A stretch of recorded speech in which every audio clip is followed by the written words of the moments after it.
Hello friend, welcome to EPD education.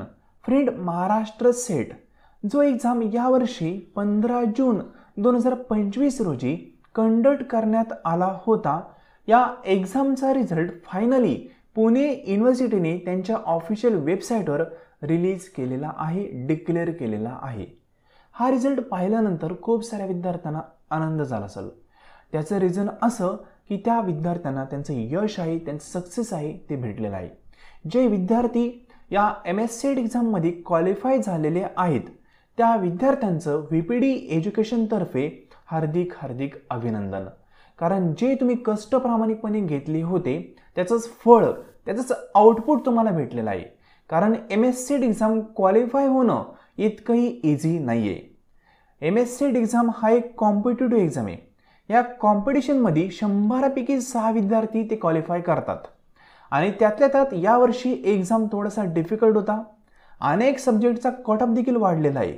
या गोष्टी होऊन देखील तुम्ही क्वालिफाय झालात म्हणजेच तुमचे कष्ट कुठं ना कुठं प्रामाणिक होते. तुम्ही कुठं ना कुठं योग्य डायरेक्शनने अभ्यास केला होता, योग्य स्टडी मटेरियल आहे जे रेफर केलं होतं, त्यामुळेच तुम्हाला कुठं ना कुठं सक्सेस भेटलेला आहे. पुन्हा फ्रेंड, जे विद्यार्थी MS-CET एक्झाम 2025 हा एक्झाम क्वालिफाय झालेले आहेत त्या सर्वच विद्यार्थ्यांचं VPD एज्युकेशनतर्फे मनपूर्वक अभिनंदन, हार्दिक हार्दिक शुभेच्छा. ठीक आहे, तर फ्रेंड, हा रिझल्ट पाहण्यासाठी तुम्हाला पुणे युनिव्हर्सिटीच्या ऑफिशियल पेजला व्हिजिट करायचं आहे. त्या ठिकाणी तुम्ही व्हिजिट केल्यानंतर त्यांची लिंक तुम्हाला त्या ठिकाणी पाहायला भेटेल. त्या लिंकवर तुम्ही क्लिक करून तुमचा रिझल्ट पाहू शकता. रिझल्टमध्ये जे पण तुम्हाला भेटलंय हे तुमच्याच कष्टांचं फळ आहे. ठीक आहे, प्रामाणिकपणे कष्ट घेतल्यानंतर आपल्याला यश भेटतंच हे आपल्याला माहीत आहे आणि या ठिकाणी तुम्हाला ते यश भेटलेलं आहे. फ्रेंड, पुणे युनिव्हर्सिटीच्या या वेबसाईटवर तुम्ही जा. वेबसाईटवर गेल्यानंतर लिंक मार्फत तुम्ही तुमचा रिझल्ट पाहू शकता. रिझल्ट पाहिल्यानंतर जो पण रिझल्ट असेल तो आपल्यासोबत शेअर करायला विसरू नका. ठीक आहे, तुमचा रिझल्ट तुम्ही आपल्या व्हॉट्सअप नंबरला शेअर करू शकता. व्हॉट्सअप नंबर आहे 90 11 36 20 82. यावर तुमचा रिझल्ट आणि रिझल्टबद्दल तुमची प्रतिक्रिया म्हणजेच फीडबॅक शेअर करायला विसरू नका. कारण तुम्ही क्वालिफाय झाल्यानंतर जितका आनंद तुम्हाला होतो त्याच्या दुप्पट पटीने आनंद हा आम्हाला होत असतो. कारण यश फक्त तुमचं नसून यामागे तुमच्या रिझल्ट संदर्भात आमच्या ज्या पण एक्सपेक्टेशन असतात, अपेक्षा असतात त्या तुम्ही पूर्णपणे फुलफिल केलेल्या असतात. कारण या ठिकाणी एक्झामिनेशनमध्ये क्वालिफाय होणं ही खूप मोठी गोष्ट असते. ठीक आहे, जो क्वालिफाय होतो त्याला जो आनंद होतो तो आनंद शब्दांमध्ये एक्सप्रेस करता येत नाही. कारण त्या ठिकाणी एक डिलाइटनेस आपल्या मनामध्ये निर्माण झालेला असतो. फ्रेंड, पुन्हा एकदा जे पण विद्यार्थी क्वालिफाय झालेत त्या विद्यार्थ्यांचं हार्दिक अभिनंदन. तुमचं यश तुम्हाला भेटलंय. तुम्ही जे प्रामाणिकपणे कष्ट घेतले होते ते तुम्हाला त्या ठिकाणी भेटलेले आहेत.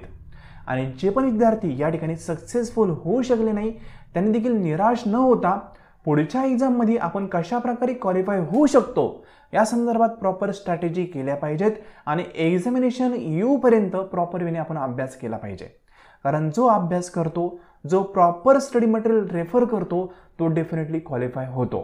क्वालिफाय होणं ही अवघड गोष्ट नाही आहे, पण सर्व गोष्टी प्रॉपर वेने हँडल करणं, आपला तेवढा वेळ त्यासाठी देणं आणि त्या गोष्टी फॉलो करत असताना आपल्या मनामध्ये एक जिद्द असणं ह्या गोष्टी महत्त्वाच्या असतात. या सर्व गोष्टी जर प्रॉपर वेने आपण एक सोबत ठेवल्या तर आपल्याला रिझल्ट भेटून जातो. एक विद्यार्थी असा होता जो 12 वर्षानंतर क्वालिफाय झालाय. ठीक आहे, म्हणजे हे पहा, तुम्ही जर प्रॉपर वेने सर्व गोष्टी केल्या तर डेफिनेटली तुम्ही क्वालिफाय होता. फक्त प्रॉपर वेने सर्व गोष्टी केल्या पाहिजे. फ्रेंड, पुन्हा एकदा जे विद्यार्थी क्वालिफाय झालेत त्या विद्यार्थ्यांचं आपल्या चॅनलतर्फे हार्दिक हार्दिक अभिनंदन. बाकी विद्यार्थ्यांचा जो पण फीडबॅक असेल तो मी एका व्हिडिओमार्फत तुम्हाला शेअर करणारच आहे. 2025चा रिझल्ट कशा पद्धतीने डिक्लेअर झाला आहे त्या संदर्भात देखील लेसन मी तुम्हाला उद्या प्रोव्हाइड करणार आहे. तत्पूर्वी फ्रेंड, तुम्ही MS-CET एक्झाम 2026 संदर्भात प्रिपरेशन सुरू करू इच्छित असाल तर पेपर फर्स्टसाठी एक नवीन बॅच आपण लवकरच सुरू करणार आहोत. त्यामध्ये डिसेंबरचा नेट एक्झाम देखील कव्हर होईल आणि MS-CET एक्झाम 2026 आहे तो देखील त्या ठिकाणी कव्हर होईल. हा कोर्स पेपर फर्स्ट संदर्भात आपला असेल. पेपर फर्स्टचा पूर्णपणे सिलेबस त्या कोर्समध्ये आपण कंप्लीट करून देणार आहोत. क्वेश्चन पेपर असतील, model question paper, demo question paper हे देखील त्या कोर्समध्ये तुम्हाला प्रोव्हाइड केले जाणार आहे. या कोर्सची डिटेल इन्फॉर्मेशन तुम्हाला लवकरच शेअर केली जाईल. 26चा जो एक्झाम होणार आहे, म्हणजेच आपला नेक्स्ट MS सेट आणि NTUGC नेट एक्झाम होणार आहे ना, त्या एक्झामला कव्हर करणारा हा कोर्स असेल. या कोर्सची इन्फॉर्मेशन तुम्हाला येत्या 1 ते 2 दिवसामध्ये मी प्रोव्हाइड करेल. ठीक आहे. आणि जे विद्यार्थी कॉमर्सचे आहेत त्या विद्यार्थ्यांसाठी देखील पूर्णपणे कोर्स आपल्याकडे अवेलेबल आहे. त्यांना देखील इन्फॉर्मेशन येत्या 1 ते 2 दिवसामध्ये भेटून जाईल. तत्पूर्वी MS सेट एक्झाम 2025च्या रिझल्ट संदर्भात जो पण तुमचा पॉझिटिव्ह फीडबॅक असेल तो तुम्ही आपल्या व्हॉट्सअपला शेअर करू शकता. तो फीडबॅक मी नेक्स्ट व्हिडिओमध्ये ॲड करेल. ठीक आहे. सो फ्रेंड, या ठिकाणी तुम्ही संपूर्ण लेसन पाहिले त्याबद्दल थँक्यू सो मच.